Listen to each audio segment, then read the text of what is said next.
به خپل خپو درو دا نه کې زما د ماشومان ورځ ختميږي او په هغه باندې ما تکلیف دي کومه ادارې ما سره الله سوچت نو کو مينت هم د کوم سوال مو کوم جرګه به مو کوم په خپل مول او کومه ادارې ما سره سپورټ اونکو او بیا شو برشوک ان شاء الله دا دغه ادارې کې کمی دي دغه مکتب ان شاء الله د ما د مسکلندر کوم دې پیره به بالکل دا خبره ني چې سره د ما سره عزت کې عزت به کوم یو زما کې کم ځای کې زما توقعات دي دا خلک به مدامات خلکو له ریلیف ورکي مال دین راکې خپل د راشي سروي دوه کې په ایمانداري باندې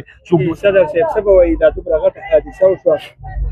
روپۍ د خلکو نقصان دا دویم ځل دی چې دا حادثه بسم الله الرحمن الرحیم د کل مخکې د الله تعالی شکر ادا کوم او بیا دغه نه پس کې کوم دي تاسو ټول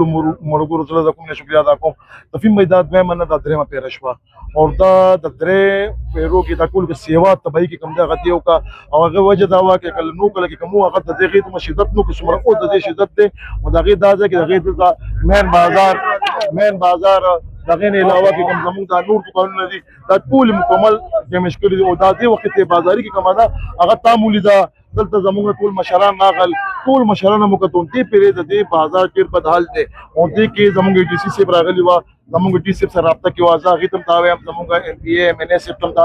ریکوست کې به تاسو د دې غریب خلکو سره با پورا د صوبایي حکومت کې کم دي او ډي سي یا ای ډي سي کې کم دي دې په خپل د صوبې نه زما د غریب دکاندارانو سره ریلیف سره طریقه مال جوړي دغه نه علاوه زما د کانبوټ اداره ده زه هغه کې زما سیو سره خبرو شي زه غتم دا خبره کوم څه کمانډر سره خبره کوم چې صبح خروج دا خو زه خو ستاسو د کانبوټ ریاشي ما زه د ټیکس در کوم زه ټیکس پلیر ما او زما توقع د کانبوټ د پروفیسور نه او د شیخ کمانډر نه دا کې به دي خلکو له پتی ریلیف ورکوي ریلیف وجه دا چې د ریلیف ورنکو او دا خلک کم دي دا په پیری مخکم ځبل شي دي دا د ترې پیره دا او دا ټول خلک قرضداران دي تفیم به دا ګور دا سر سے ما سره ولاړ دا ما سره مرګري ولاړ دي ټول کلیم سے ولاړ دي ډاکټر جنگي سے ولاړ دي نو ته دنیا مرګري ولاړ دي زما دا دکاندار قرضدار دي دا ډوب دي مکمل ډوب دي خدا روزګار د دې لپاره کوي د مجبورین نه دا روزګار دی لپاره کوي وجه دا کې دا روزګار دا بند کی دا لاړ شي او دا خلک قرضداران بیا کور ته راځي د کور دروازه وخی او موږ سپېڅ خلک یو موږ دا نه غواړو چې زموږ کور ته وسلې راشي دروازه او زما دکاندار کې کم دي دا چې زپل شي دکاندار دی دا درېمه پیره ده او زما دلته صوبې حکومت نه زما ډي سي اي سي سیب نه او خصوصا تور باندې د سی او سیب او کمانډر سیب نه دا امید ده چې دې پر زما د نوخار خلکو له ریلیف ورکي د بابا عبدي ولا مينت کوم چې عبدي ولا مال ریلیف راکې خامخه دلته زما د بجلی معاملات مال د غم ریلیف راکې د صوبې حکومت د زبر د غنم غواړم چې به مال راکې زبر د ګنجبوک د پروفیسور هم دا غواړم چې به ما ته کرایا یا دغه په مت کې مال دلته نوې سیټ اپ جوړ کړي زما د خلک راشي د پیسو سره امداد نه کوي نشي کولی زما ای ډي سي زما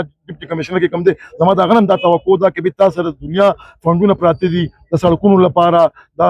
د لوبو لپاره او دا خو تاجر کوم دا خو د ملا ډوکې دي دغه ګار څه تباہ شو دي کې نقد روپې لاړې دي کې مالونه لاړل دي کې زاړه نوې مالونه خلکو وروړي دي د اختر سیزن تیر شوی د خلکو سره دنیا مالونه پراته دي او ټول خلک کم دي هغه پریشان حال دي او ټول ادارې کې زما کې دي چې هغه واوجه ده چې هغه مثال خبر د ګیس والا دي چې هغه کانوینټ بورډ دی هغه سټیشن کمانډر دی صوبایي حکومت دی ضلع انتظامیه ده ټول زما د ریکوست کې د خلکو سره به دې پیری کومک کوي د خلک بروچتوي دا نه چې د خلک بیروزګار شي دا 2.5-300 خاندانونه دي 2.5-300 کېبنې دلته جوړ شوی دي نه علاوه دلته 15 دکاندارانو سره جمع شوی دي د دنیا خلکو روزګار دی او په هر دکان کې 2 کسان 3 کسان په هر جوړپړی کې په هر ځای کې 15 کسان کار کوي او دا خلک ډیر کمزوري ډیر غریب خلک دي ما یو دکان شټر ما ټول اور لګیدل یو دکاندار ما ته سر څه ما ته پچاړه شو دا سي راته چل کنه چې سړی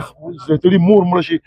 دا ټول سرمایه دا د قرض سرمایه باندې راغشي او خدا را صوبایي حکومت ته تمام ادارو ته کې کومه د صوبې دي یا د پاکستان دي ټول دا د نوخار خلکو سره به کومک کوي مونږ به دا کوشش کوو چې د نوخار به خپل خپو درو دا نه کې زما د ماشومان ورځ ختميږي او په هغه باندې ما تکلیف دي کومه ادارې ما سره الله سوچت نو کو مينت هم د کوم سوال مو ته کوم جرګه به مو ته کوم په خپل مول او کومه ادارې ما سره سپورټ اونکو او بیا شو برشوک ان شاء الله دا دغه ادارې کې کمی دي دغه مکتب ان شاء الله د ما د مسکلندر کوم دې پیره به بالکل دا خبره ني چې سره د ما سره عزت کې عزت به کوم یو زما کې کم ځای کې زما توقعات دي دا خلک به مدامات خلکو له ریلیف ورکي مال دین راکې خپل د راشي سروي دوه کې په ایمانداري باندې څوک دی ول جوړ کې څوک دی ول دکان جوړ کې څوک دی ول د بجلی په مت کې څوک دی ول په مالونو په مت کې چې چا سره سب کېږي د خلکو سره امداد وکړي دغه بچ امداد نه دا زما حق دی دا زما بنیادي حق دی. زه د پاکستان یم، زه ټیکس ورکوم، زه په بلونو کې ټیکس ورکوم، زه د چنګم کې ټیکس ورکوم، زه په اوبو کې ټیکس ورکوم. دا زما حق دی چې ما سره زما حکومت زما ادارې به کلک ودرېږي. که چېرته ونه درېږي په مینت هم نه په زارې هم نه، خو بیا خو خیر دا بازار دی، غونډ خوار دی، غونډه ضلع ده، غونډه صوبه ده. انشاءالله بیا به اواز کې کم دی ستاسو د په میډیا په ذریعه باندې. او تاسو د میډیم ټولو ملګرو ته زما دا ریکویسټ دی سر صاحب ته چې ستا څومره کابینه ده، ستا څومره ټیم دی، هغې ته هم دا ریکویسټ دی چې زموږ دا اواز زما د غریب تاجر اواز کې کم دی. دا به هغه ایوانونو ته هغه افسرانو ته رسو چې هغې کې په خوب کې ویده دي چې هغه راپاڅي او د نوښار د غریب خلکو سره د غریب عوامو سره د تاجر سره مرسته وکړي.